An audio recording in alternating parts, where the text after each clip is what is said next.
Hey, it's AJ, Wild Wednesdays with the Fresno Chaffee Zoo. My buddy Ryan hanging out in the studio with a skink. Another skink, right? Another type of skink.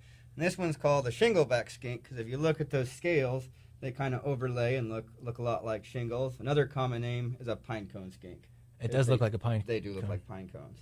And these guys are kind of cool that their head and their tail look very, very similar to each other. Yeah. And some people think that maybe a predator might try to go after the tail instead of the head. We really don't know exactly why that is, but they do store a lot of fat in here. These guys can survive off the fat in their tail, kind of like the way a camel has fat in its hump.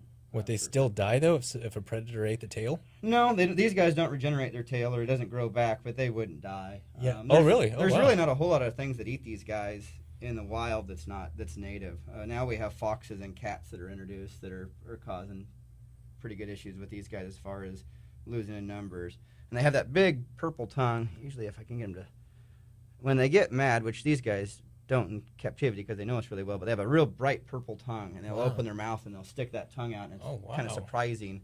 But they do usually smell stuff if you put your finger in front of them. But of course, he's not performance anxiety. Now, does he move around fast, or is he a slow mover? These are very slow lizards. They just kind of run around. They live in pretty dry areas, so they're eating a lot of pretty hard, tough plants. Okay. They love snails when they come across a snail, but they have a pretty easygoing method of life. And these guys are kind of cool. Is the male and the female are only together for about a month out of the year. Yeah. And they'll go to a rock or a tree and they'll go their separate way. And the next year they'll meet at that same rock or tree.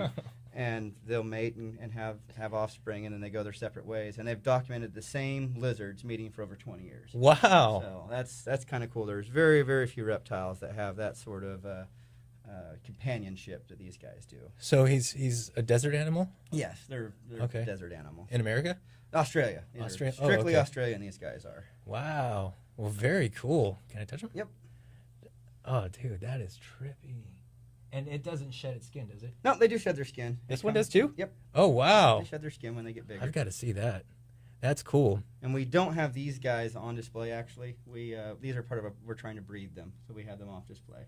There's not many people have had very good luck in captivity with breeding them, and we're trying. This is one of our programs we're working with at the zoo. Oh, very cool. But we can still go by and check out his cousin, right? Yes, and we do bring them out for educational. Oh, right on. The Fresno Chaffee Zoo, it's always a lot of fun. I always love going and bringing the kids, and I have a chance for you to win some family 4-packs of tickets, too.